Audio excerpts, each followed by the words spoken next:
And we are live. Good morning. Thank you for being patient and joining us for our book club this morning. We are going through the book Lassoed by Marriage from Barber Publishing, and Angela Breidenbach is our moderator today, and we are so excited to be talking about the story Not So Pretty Penny. Hi, everybody. This is Angela Breidenbach, and I have a little bit of a hoarse voice. Sorry, just came off of Mount Hermon Christian Writing Conference in California, and I tell you, that is your bucket list conference. You just have to go. The director is Mona Hodgson. She's wonderful, and it's every year. The week before Christmas, our Sunday worship is always on Palm Sunday. Phenomenal teaching, phenomenal people. You go and you get tired, but you come back just so excited. And today I'm excited to introduce to you my sister author, Amy LIllard, and she has written Not So Pretty, see, you come back to her, Not So Pretty Penny in the Lassoed by Marriage romance collection. And it's about halfway back through the book, and all of these books are, all these novellas in this collection are about romances that happened after the I Do. So let me tell you just a little bit about Amy LIllard. Her 2013 Carol Award-winning author status is something all of us authors admire. She loves reading romance novels from contemporary to Amish, and she was born and raised in Mississippi. But she now lives in Oklahoma with her husband and their teenage son, and you might even meet one or two of her feline companions as they come in now and then to visit, just like Muse does with me. So I would like to bring on the screen Amy LIllard, and with her, by the way, in the background is her assistant, Stacy Barbalace, and she sometimes might have a comment, but since her microphone's not working, Amy or I might pop in and read it for you. So here we go. Amy, take it away. And Stacy says, hi, everyone. Well, hi, Colorado. I do actually have two felines, so you may, I have 3 cats, but I have 2 right here with me. So you may get to see Feets and Jack any minute. I'm actually sitting in Jack's favorite spot in the house right now, and so I'm kind of getting the evil eye over here. So. Oh, how weird. Hopefully he won't interrupt too much. So I love questions, so if anybody has any questions, feel free to stop me and ask. I never really know what exactly to say about a book or a story.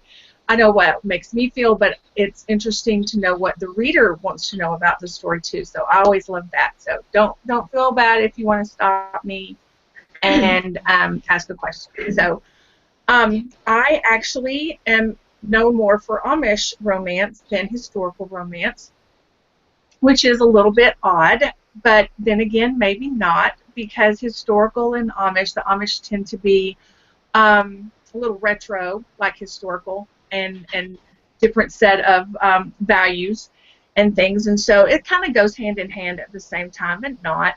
But I loved writing these historical novellas for Barber. They're incredibly fun. They're fast reads. And I love A Marriage of Convenience. That's my favorite story to write, because you get a guy and a girl, a man and a woman, and you get to put them in a unique situation where they are a couple. Even if they're not a couple, they have to be in close proximity to each other. They have to live together. They have to figure everything out, and it just it's just a great situation. You don't have one going home and the other one going here. They are right there together all the time, and I love that. So when I sat down to write Penny, it came about kind of backwards.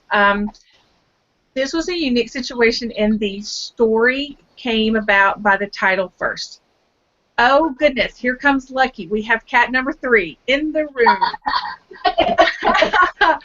So Penny, he's actually shaking my computer. Here, come here, buddy. Say hi to Lucky. Hi, Lucky. Now, go down, Lucky. His name really was Lucky, but he's a lucky cat because he was a stray that came up and he never went home. So he's been mine for like 1.5 years now, so he is a lucky cat.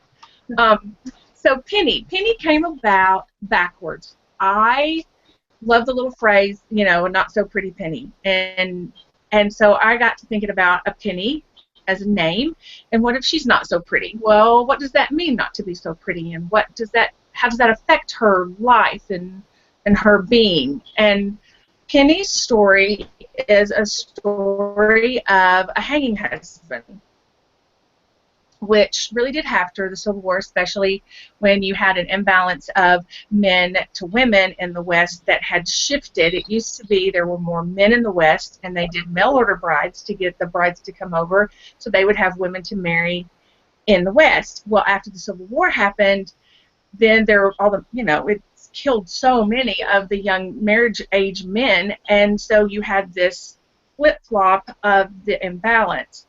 And if a woman would agree to buy a man from the gallows, and he agreed to do it because he did have to agree, and there were times and cases where the men said, no, I'd rather just hang. I don't want to be married. I know, right? There was actually a poem, and the guy in the poem said that that the pain of hanging was a lot shorter than the pain of matrimony. And so he would rather hang. So they did get to agree on whether or not that they would accept the woman as a mate, and they would get married. And then, you know, she was pretty much responsible for him.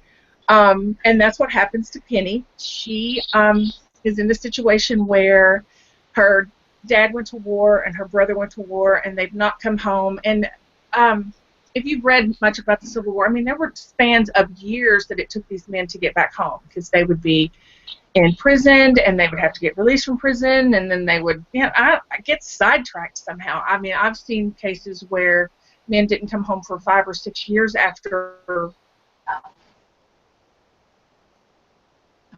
war was up. She thought he was dead. So Penny's holding out that her brother and her father are both okay, and they're going to come home, and they're going to take over back the family farm. She's just got to keep things good until then. She's got to get the crops planted, and she needs help with this.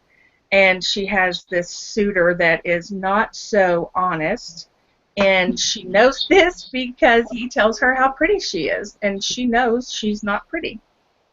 And that's when she goes to buy herself a husband. Penny's inspiration was Sandra Bernhardt. And I don't know if you guys are familiar with her, but she's very striking, very unique individual in her looks.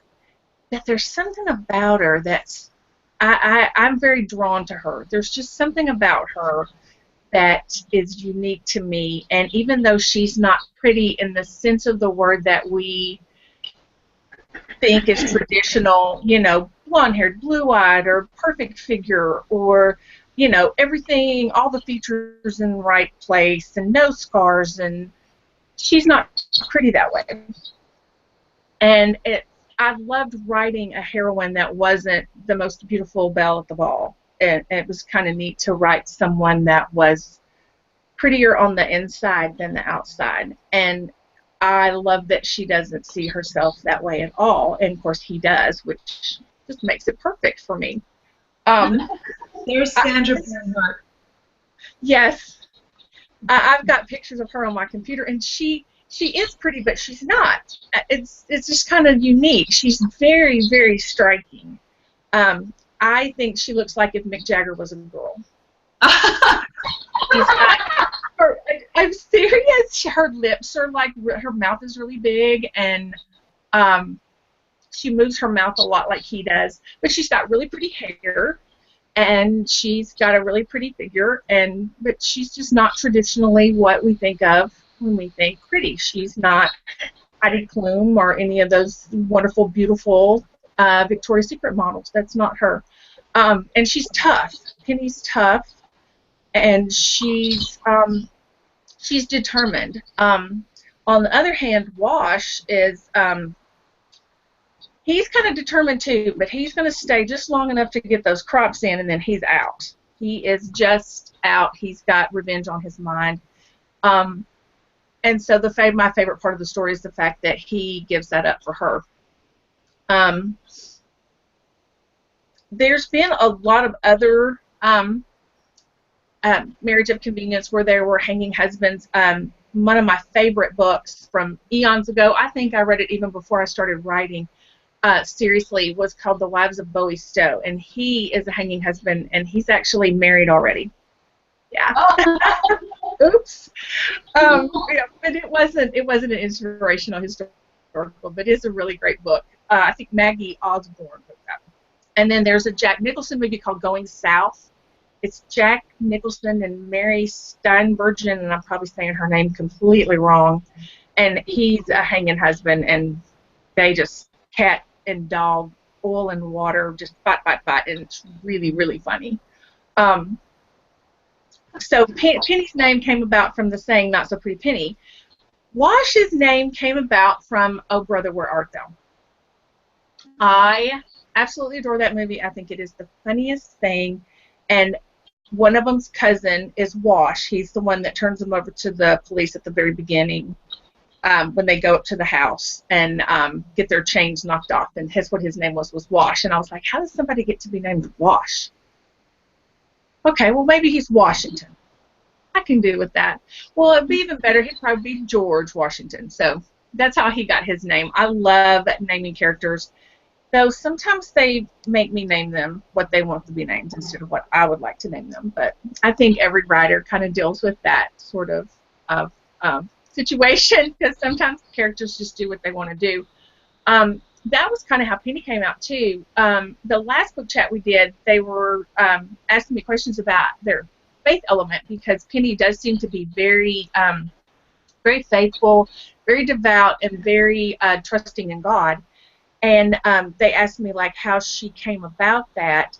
And that was on her own. Like, she just told me that's how she was. And that, you know, she kind of wrote some of that stuff on her own. But I also realized that she did that out of a necessity of, I can't imagine being all alone on a farm in Kansas 2 years after the Civil War has ended and not know where my brother or my dad were. I just can't imagine having to keep going on like she had to go on. And you have to have a great measure of faith, I think, to do that. So she was strong and she was faithful, and it worked out in everybody's favor as far as I'm concerned, because it sure did help Wash. It did. I mean, he was... so did everybody read the story? Is that... Oh, yeah, yes. Oh, it's so good. Yeah, we all enjoyed it. I enjoyed it. Yes, I did too. It was even believable. I'm sorry, what? I said it was even believable. Oh, well, thanks. I like to do humor, and I can get way out of control with it, and flat slapstick, and it's so much fun. But it's nice to have them at least believable and stuff. Yeah. He was really an interesting character because he was more serious than most of my characters tend to be. Even my Amish characters aren't very serious all the time. And he was very stern, but, you know, he'd been through a lot. He'd been through a whole lot, so he was a little more of a challenge to me than Penny was, because he was serious. He was just serious. But I loved their interaction when she kept wanting him to read the Bible with her, and she kept wanting him to come in the house and do this and do that, and then she would manipulate it around, and he'd get mad, and he wouldn't come, he'd leave, and I thought they were really cute in that, because she was bound and determined to bring him back, and I really liked that about her, because that's that strength of character that came out in her that didn't have anything to do with beauty. So. Things I like the most is, and the believable part, which Sheila mentioned, is I was at a conference this summer, and we were talking about movies, Christian movies and things, and an author that was there with us was talking about the fact that she didn't like Christian movies up until recently, because they were so predictable, and it always had to do with a great, you know, altar call from the pastor or a big church service, and she said, that's just not real for a lot of people. A lot of people come to faith by living life with a good example of a person who was a Christian. And that was really important in the story, that she, with her persistence and her own faith, was able to bring him back. Right. I like that. Yeah. I'm going to pop in real quick. Would you in the store... It can't be too easy. I mean, I'm sorry? I need to just tell her something really quick. Okay. Heather, would you see if you can change your bandwidth to go down one so that maybe your sound will come through a little clearly? Okay, I'll look and see if I can do that. Okay, just mouse up to the top of your screen, and it's going to be it's going to be in that top toolbar. And then I'm going to go back to you, Amy, and go ahead and present. Go ahead. While she's... Yeah, I feel that way about a lot of Christian fiction too. It's like everything is a little too. I'm all for sunshine, rainbows, kittens, and puppies. That's all my books are really sweet, even if they're contemporary or they're historical or they're Amish. They just have a sweet, sweet tone to them. They always end happy because they're romances. So I'm all about everything being sweet and puppies and kittens, but you can't make it too easy, or it is not believable. It's like a cop-out. It's like you cheated somehow. And I'm afraid that sometimes there are Christian fiction, or we expect no problems, no. But I've had that happen too. I've had even other authors say, my heroine has to do this or that, or my hero has to, even in contemporary books, like he needs to go to a bar, or he needs to do something, he needs to not be in church, become the person book. And that, I think, is hard for a lot to find that balance, because you don't want to have them too far off the scale that you can't redeem them, or that you lose your reader because they're just too much of a they just seem like a lost cause. So Wash was kind of hard in that, because he is pretty bent.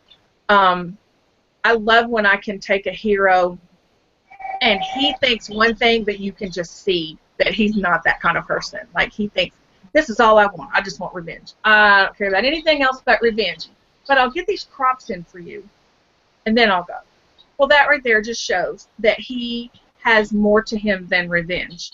It's just the revenge is in the very front part of his mind, and that's all he's allowing himself to think about.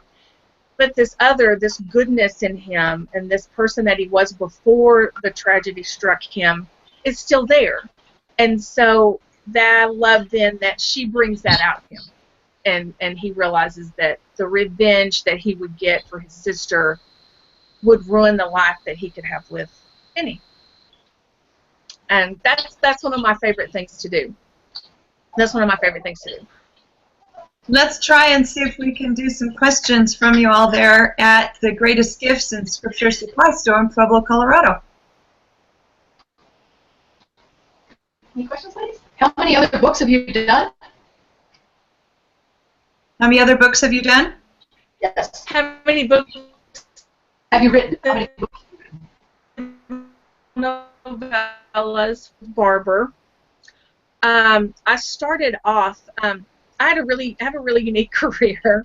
I started off writing contemporary romance. That was what I wanted to write. Never thought about writing anything else. I signed with a beautiful agent who actually went to heaven yesterday. Bless her heart. It's just breaking everybody's heart, but she was really sick, and she believed in me when no one else did. And it's so funny to look on Facebook at the comments about her today. Her name is Mary Sue Seymour. Yeah. Everybody, like, she never had a bad word to say about anybody, but more than anything, everybody says she believed in me when nobody else did. And I felt the same way. She believed in me when no one else did. And I had said for years and years, I wrote for almost 20 years before I actually got a book in print. And I said, if somebody would just tell me what to write, I'll write it. Just tell me. And she said, you know what you need to write? And I said, what? And she said, Amish romance. And I was like, no. Are you kidding? Amish romance? And then I thought, this little voice in the back of my head said, hey, that's all you've been asking for 20 years, for somebody to tell you what to write.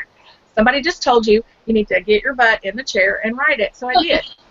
So at this point, I have these contemporary projects out to publishers, and I'm writing this inspirational, sweet, sweet Amish romance. And I actually sold both of them within the span of like 3 months. One was to a digital first publisher for the contemporary, and the other was for a traditional publisher, B&H, published Saving Gideon. And so it took a year for that to come out. So it looked like I did contemporary and then Amish, but they actually sold within months of each other. So one day my career went ping in 2 different directions. So total, I think by June I'll have 29 books out.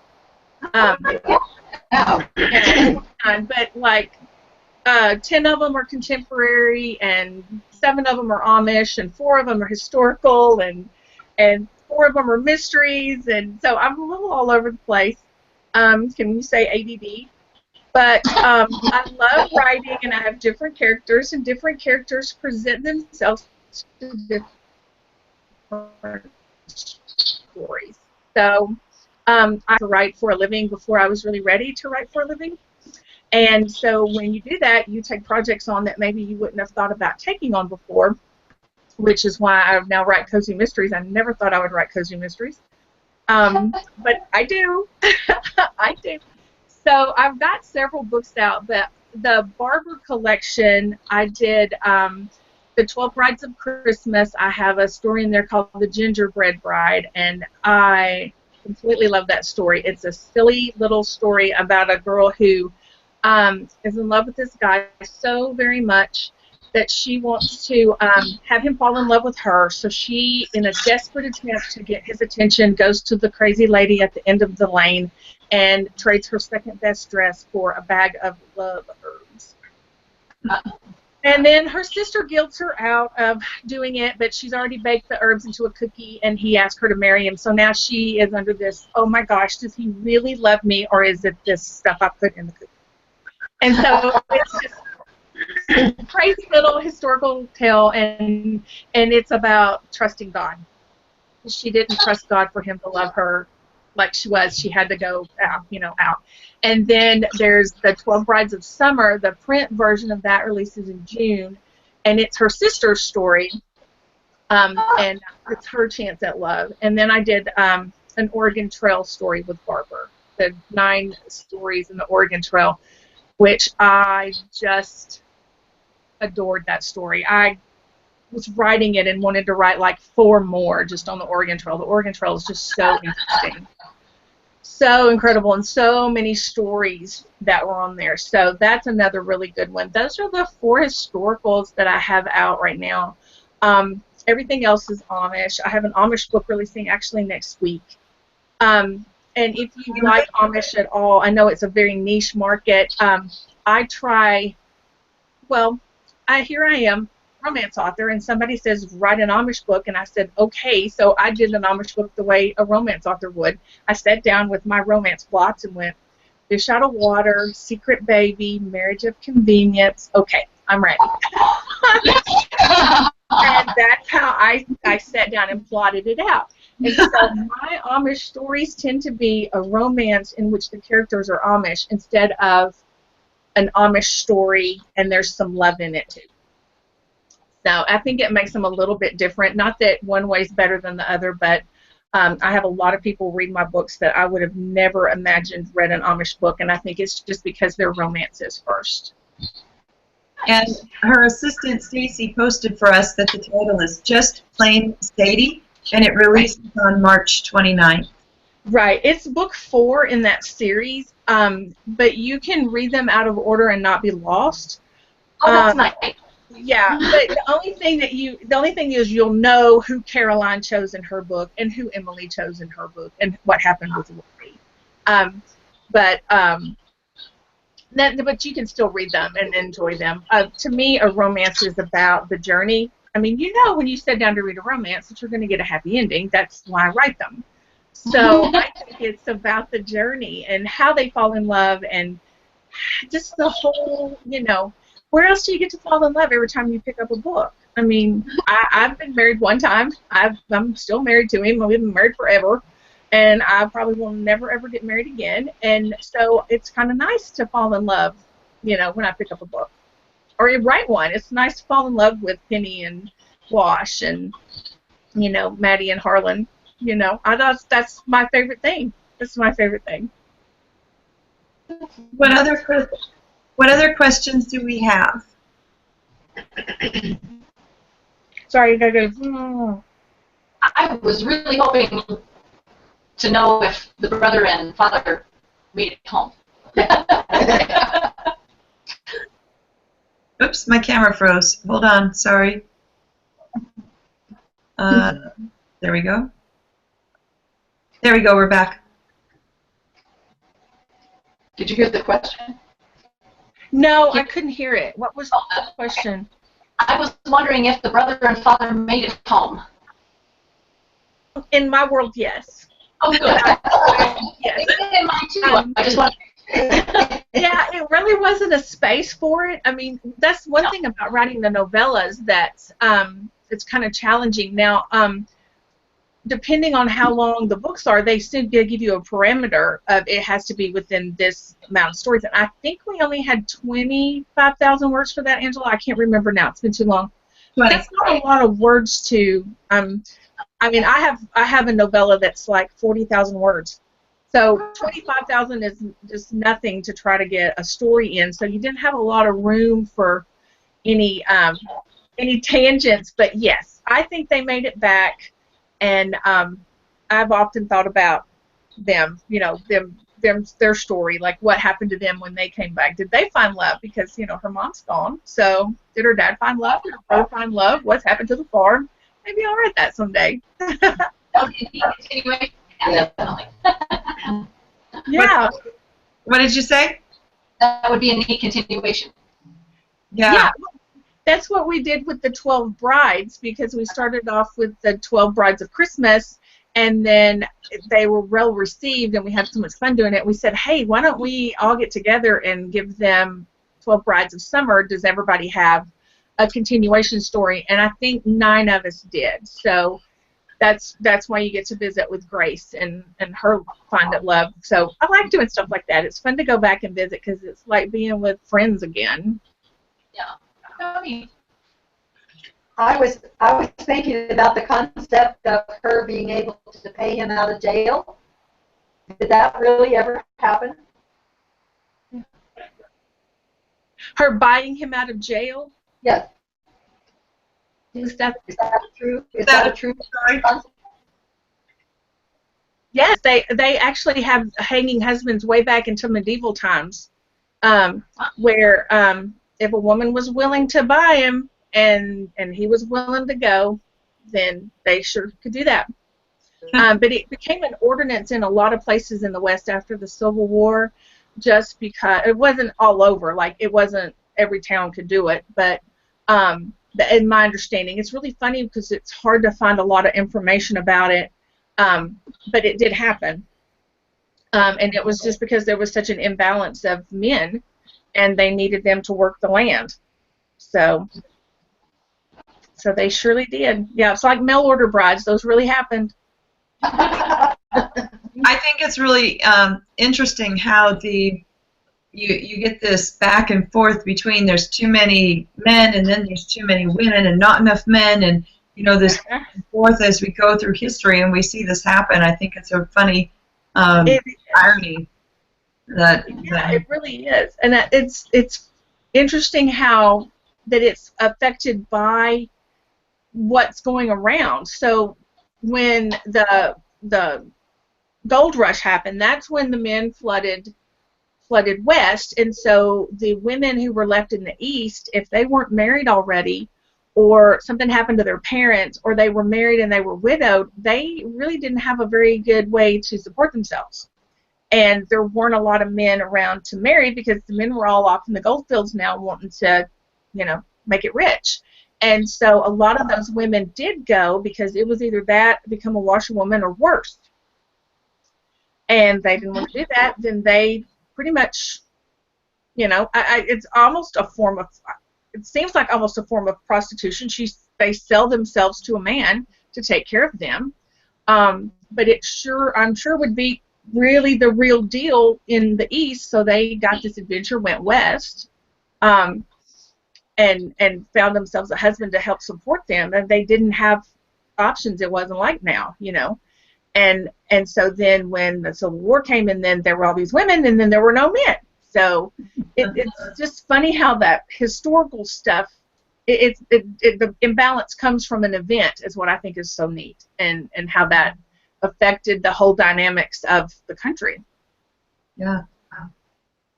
One of the neat things that I liked, the little connection that you made, was when she did get him to come into the house and listen to her read the Bible, how she opened it up and it was exactly what he needed to hear. He didn't want to hear it, but he needed to. And that happens so often to us, and I think that was neat that you were able to work that in there. I still don't know if she did that on purpose or not. It really told me. It was one of those things that she's like, I didn't mean for that. That's really where I was reading. But yes, and it's really funny.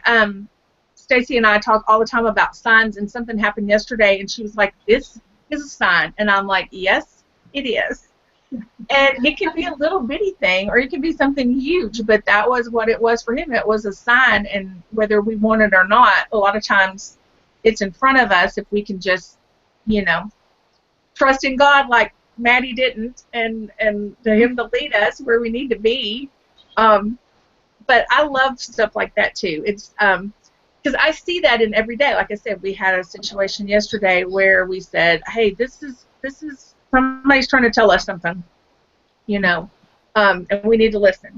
And he didn't want to listen, and sometimes it is hard to listen, but I got him there eventually. I like that. Yeah, he was interesting because there's some of these heroes can be really stubborn, and it's funny because I think authors have a certain amount of control over their characters, but there are times when they just do what they want to do, and I think that's the story.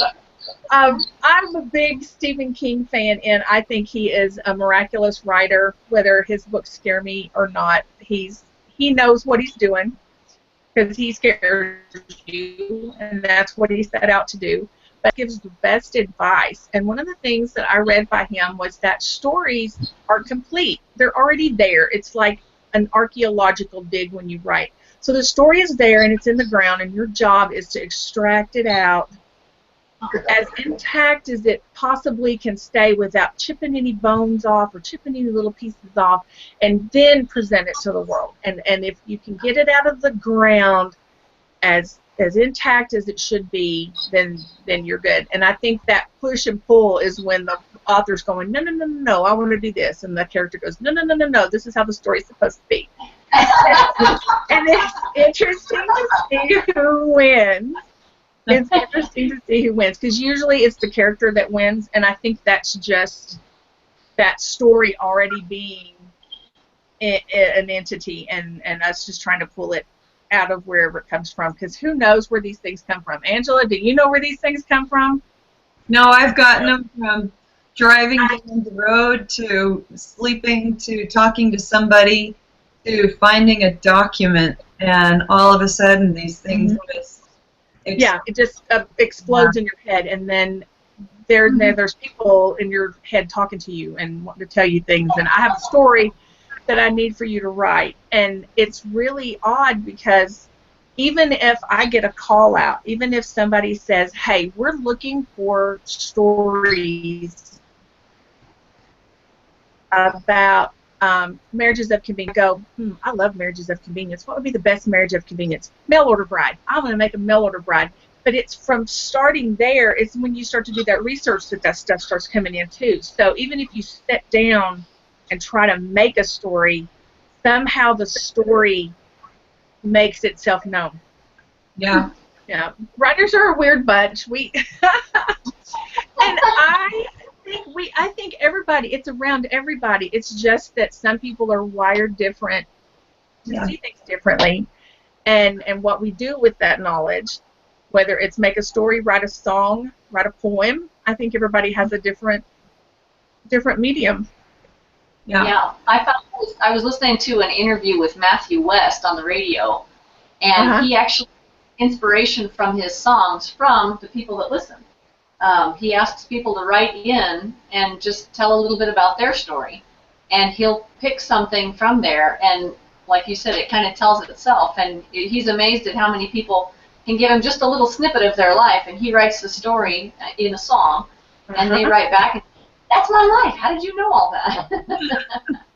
Because it's already there. It's already there, and it's just he's pulling it out of wherever that container is, or yeah, and it's so everybody always asks about inspiration, and inspiration's all around. It's just what you do with it.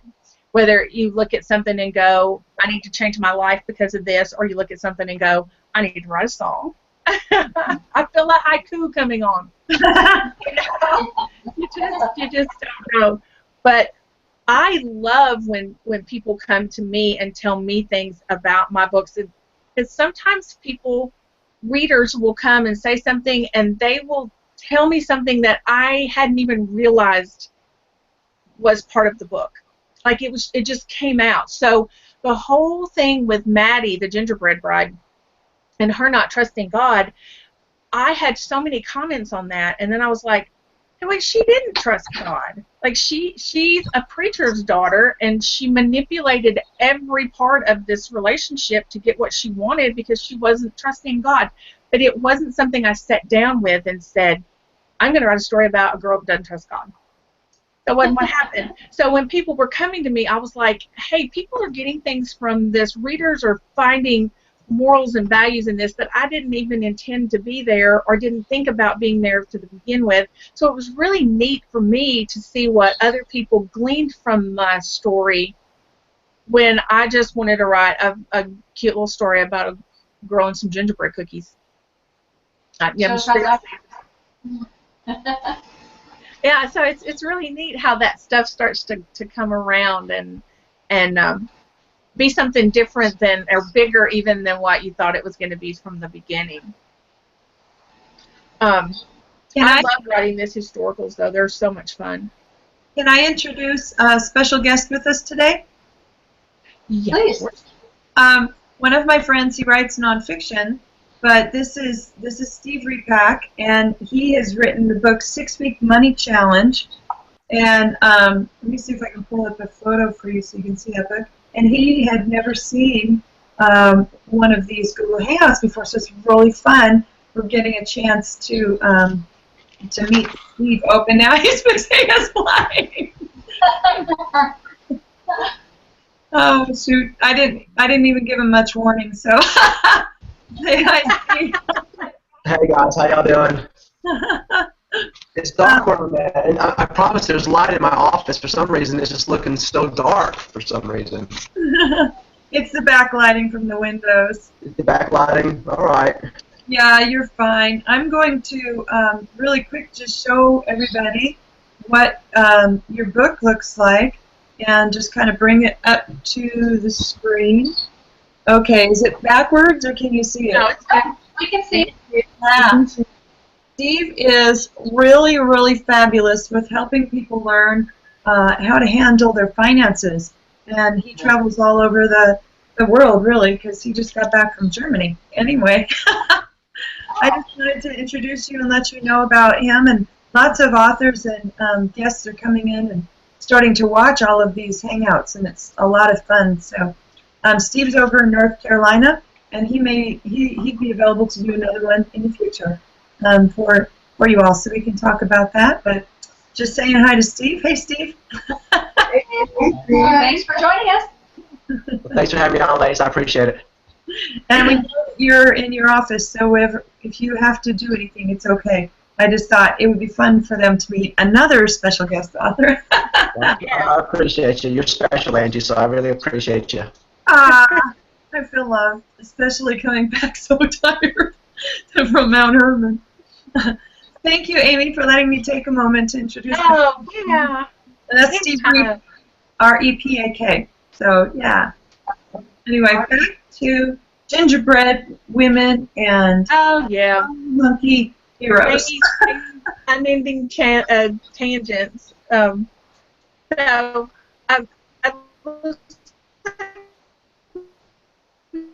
You froze there for a moment. If you can mouse up to the top and do the same, adjust your bandwidth, go down just one setting, maybe to medium, that'll help you maybe stop freezing. Okay. Does that do it? Yay! Okay. All right, good. I said, are we still going to 1? Because if we are, we've got like 10 minutes, and I wanted to make sure if anybody had any questions that we covered it. Absolutely. Folks, they're at the Greatest Gift in Scripture Supply Store. If there's anything you'd like to ask Amy, would you like to see your website? While you're asking a question, I can go find your website. Yeah, if you would do that, that's helpful. Thank you. Okay. So go ahead. What thoughts do you have? Well, this has nothing to do with the story, but how does your teenage son accept you being an author? Is that fun for him, or does he just kind of ignore that, or do you read your characters to him, or anything like that? Very interesting guy. Everybody in my family's like, yeah, Mom writes books. So, Okay. Tulsa, like capital of published authors in the whole world. I don't know how many are here. I saw a thing from the library that said 40 published authors come visit. And I was like, why wasn't I invited? I looked and I knew no one on the list. So there was 40 right there that I had never even heard of, and so none of them were the romance authors in town. And I know there's probably 30 of us, and so yeah, I kind of get like, yeah, great, you write books around here. And then I live in, S.E. Hinton lives in town, and Billy Letts used to live down the road, and, Sharon Sala lives up the road. But he, I think one day will be a writer himself. He'll come in and go, okay, I've got this character talking to me, and he's da-da-da-da-da-da-da-da-da-da. So it's just like talking to me, and so, yeah, what? You want to come say hi? Sure. He's actually here. Oh. If he's not here, everybody can see. Yay! We'll be looking for his books. Puka shells. Go get out of here. He's a mess. I love you. I love you too. I love you, Jack. Okay. I love you. So he handles it pretty well, and then my husband's kind of the same way, and then the next thing I know they're going through. Okay, so now you've got to meet all the cats, right? This is Beats. Yeah. Oh, yeah. Hi. Okay, you can see his paws. Oh, wow. He's got extra toes. Oh. Well, his name is Beats. So, yeah, he handles it pretty well. As far as, they're all like, yeah, Mom writes books. And when I even have my little meltdowns, like, I've got a book down, they go, okay, yeah. So I guess I got the perfect writer family because they just, they just ignore me most of the time. I've got Maybe I'll have some good inspiration from you for when he decides he really does want to write. That's great. Yeah, he writes stories now. They're not anything like what I would write. They're more like King. But he likes to write about teenagers, and he likes to write about like sci-fi kind of things, paranormal kind of things. So if that's what's speaking to him, I just let him write it and see what happens from there. And he's a musician too, so who knows? He might just end up writing songs. But I really think writer's in his future. I think it's neat that there are writers of all different genres of fiction and nonfiction and ages. I'm reading a book right now from one of our local authors that is like a youth fiction book, and it's amazing. I mean, there's a lot of kids that could really get a lot out of it. It's got that faith base to it, and so it can still be about the parties and the crazy teenage stuff, but it's God guiding them through all of that. And so, right. So that's a great genre right now too, I think, because I don't think there's enough of that of real time, and that kind of gets back to the watered down Christian fiction that I think we've seen a lot of. Not that everything's that way, and not that there's a problem with that. If that's what you like to read, but I think a lot of these kids need help transversing the waters of today's social media and trying to figure out how to deal with things. That's not what my muse talks to me about. My muse talks to me about love. Love. Even my cozy mysteries, I like to put love in them. But that is a great thing, and I think it is neat because there are a lot of younger authors out there who are finding a voice a lot sooner than people may have in the past, and I think that's a good thing too. That's great. You got a local. Is it a young author or is it a adult? She's an adult, but yeah, we have quite a lot of adults. I actually have a local author section in my store. Oh, cool. Got a lot of local authors, so all different genres. Now, where are y'all in Colorado? Are you in Pueblo? Pueblo, just about 2 hours south of Denver. Okay, I'm a Chiefs fan. Let's don't talk about the Broncos, okay? No problem. Well, I'm in Tulsa, so Tulsa's only, people don't realize that we're only like 4 hours from Kansas City. And so that's our closest other than Dallas, and we don't need to talk about Dallas. So my husband spent big formative years in Kansas City, so yeah.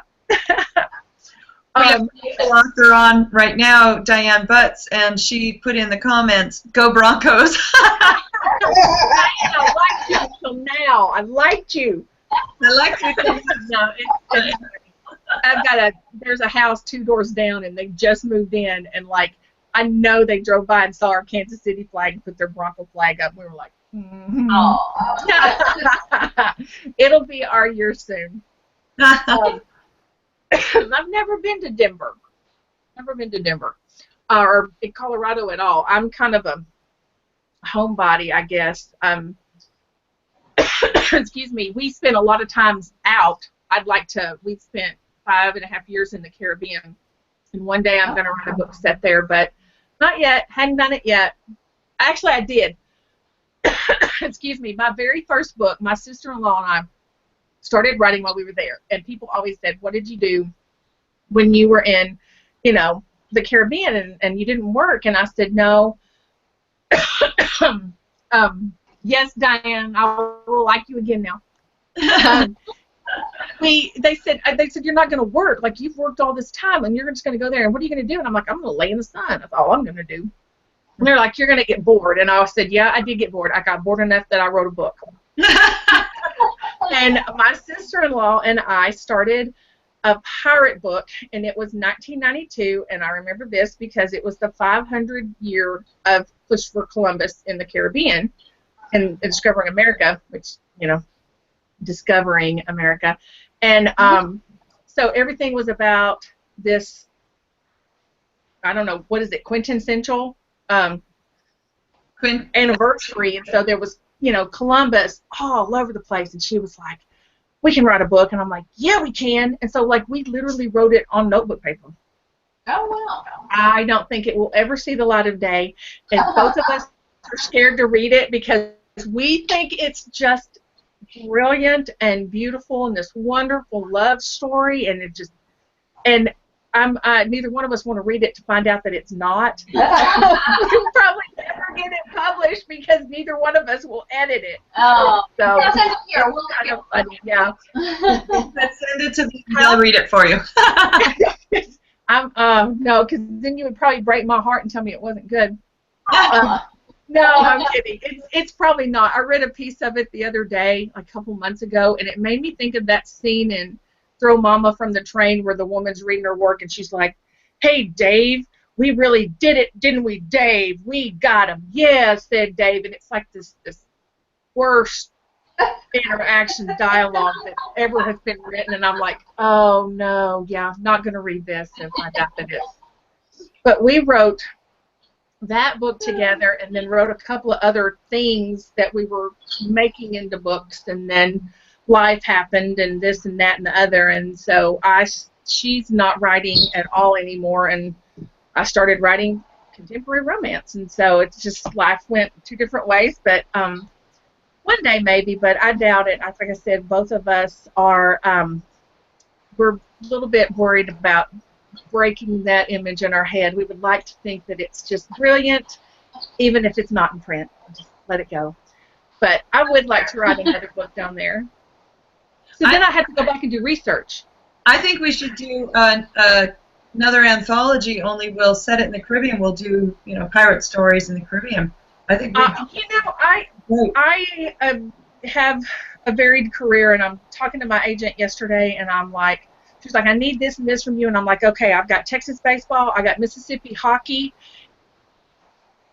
and I got a pirate time travel. And she goes, get the other one until I read pirate time travel. I would read that. Oh man, I want to do a pirate time travel. That would be fun. I think it'd be awesome. I think it would be really fun to do Caribbean influence on an anthology. Make that happen, Angie. Yeah, I think that's a good idea. I think there is a pirate time travel one, though. And it is, and I have it on my shelf. And if you want to, I will grab it during the next question. But I want to show real quick your website, if you don't mind. So we have that going. And so this is what? Yes.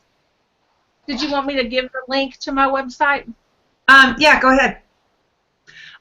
My main website is amywritesromance.com. So www.amywritesromance.com. If you can't remember that and you happen to hit on Amy LIllard books, you can still get there. I've branched out. And this is the newest Amish one that just came out, right? Right. That's a novella. We did a spin-off series for Wells Landing, and so it's a short, I think it's 80 pages, cute little thing about the quilting circle there in Wells Landing, and it's, all the women keep going back to the quilting circle. There'll be 3. I have 6 stories outlined, but I don't know if he'll let me, write them all. Let's have to see. And you can see down at the bottom of her website really cute graphics, but you can see all of these links that you can follow to Facebook, to Twitter, to Pinterest, Google+, Instagram, Goodreads, YouTube. You can email her, Tumblr, and LinkedIn. And what's this one? I think that takes you back to Amy LIllard books. Is it The House? Yeah. Yeah, it takes you back to the main website if you want to go back there. Okay. Because I write so many different things, I came up with a rating system, and we say my books are sweet as apple pie because they're all real sweet tone, and so I came up with an apple rating system, and if green apple books are completely clean reads, yellow apple books are a little bit in between, and the red apple books are sexy books because, like I said, my career kind of took 2 different directions. And so that way, if you go on my website and you want to read a certain type of book, you know exactly what to go to. That's a good idea. So, yeah, well, I would try to make it as easy on everybody as it could be because, like I said, it just kind of went crazy all at once. And then I like to write different things. And 2 different things got started at the same time, and it's done. It's done then. So that ship has sailed, and so we just tried to make it easy on everybody. And so I have readers who read only my green apple stuff, and I have readers who read everything, and that's perfectly great with me, And these are the stories we've talked about today. The Lassoed by Marriage Romance collections, the novella that they have read in this book club. And then the Oregon Trail Romance is the one that you had so much fun writing. Love it. 12 Brides of Summer came out of the 12 Brides of Christmas, which included the Gingerbread Bride. Right? Right. Ooh, I took that test and I passed. You did fantastic. Fantastic. Yes, and the 12 Brides of Summer, the print version comes out in June. So right now you can only get, if you can find it, the Walmart version. They did 4-in-1. There's 12 stories, so Walmart put out 3 different editions that had the 4 different stories in each one. And then the print version of that comes out. Other than that, it's ebook. Okay, but the print version comes out in June. so that Heather Me can too. do it if the folks in her store at the Greatest Gifts and Scripture Supply store in Pueblo, Colorado would like to. Right. Awesome. Yes. And I it think has I have all that. 12 stories.